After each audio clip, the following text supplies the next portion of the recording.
Hi everyone, this is Phil Travis, and here we are, EUH 1000 here at SCF. It's week 9.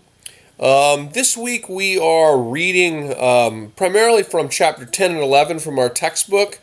I'm particularly interested in you looking at the Black Death. So the Black Death, which was an absolutely cataclysmic event in European history, which began in the mid-1300s.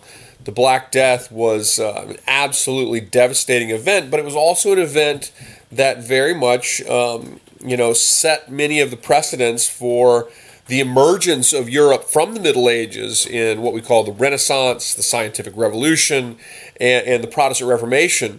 Were very much set up, if you will, by the precedent of the Black Death and the destruction caused by it. This week I have a film I want you to watch. It's short. There's 2 segments. It's like a total of 30 minutes. I want you to watch the film on the Black Death before you participate in the discussion board. So look at the reading on the Black Death, watch the film on the Black Death, and then get engaged in the discussion board because watching that film is going to really help you think about the question that I have you being posed in the discussion board. So we have our graded discussion this week. For the film, I not only want to watch it, but I want you to do a little response, write a little paragraph. You can write the paragraph as you watch the videos, and it's basically a free quiz grade. As long as you're thinking and you engage and you write a substantive little paragraph response while you watch, then you're going to get your 10 points. I just want to make sure you're watching the film because it's another sort of way that we can learn in this class, and I think you'll get a lot out of it. I think it'll really help you with not only the discussion for this week, but also, the tests, the last test that'll be coming up in just a few weeks.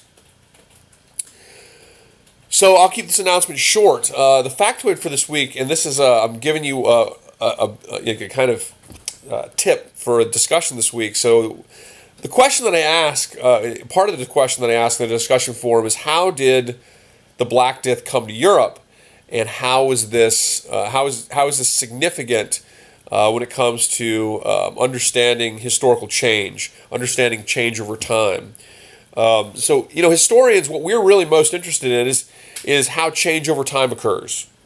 So we're interested in how events in the past, whether brought out by humans directly or through environment or disease or so forth, bring about fundamental changes and transform the world we live. This is what we're most interested in, is how the past has shaped the present. So the Black Death, of course, very fundamentally shaped Western civilization. So if any of you take my EUH 1001 course, which I'd love to see you in that class, we see the emergence of modern Europe. The emergence of modern Europe was made possible, at least in part, by the Black Death, which led to a death of upwards of a third of the population of Europe. And we're going to think more about why it did kind of shape modern Europe as we move forward this week in our discussion. But what the Black Death also signifies and symbolizes for historians is the Black Death came to Europe, and this is the factoid. The Black Death came to Europe through war and trade routes that came from Asia, through Mongol armies on board. Of course, it's contained in a flea that lived on a rat, but then came on board Italian ships that ultimately docked in Sicily. And so what brought the Black Death to Europe was interconnections. And when we think about change over time in the world, one of the things we most commonly think about, arguably the most important driving force of world historical change, is global interconnectivity, global interconnectedness. So different people, different ideas, different plants, different animals, different diseases, all of these types of things are real driving forces of historical change.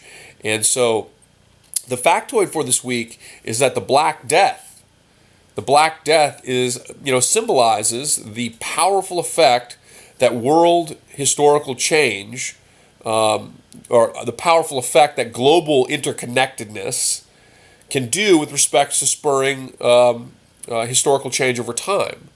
And in this case, we see humans as the unwitting actors in change over time, but the driving force of change over time, of course, is a disease carried by an insect on an animal. And so it's not always people that are the primary motive. Sometimes people can be an unwitting motive. Sometimes people are subject to forces of climate, to sources of environment that are outside their control as well. But so the factoid, global interconnectedness, interconnectivity as a driving motor of world historical change. Remember, send me that email no later than Wednesday by midnight and get your extra point on a test score at the end of the term. Let's have a great week. I think it's pretty interesting. I hope you enjoyed the video, the film, and let's have a great week. Let me know if you have any questions, and yeah, let's have a great week.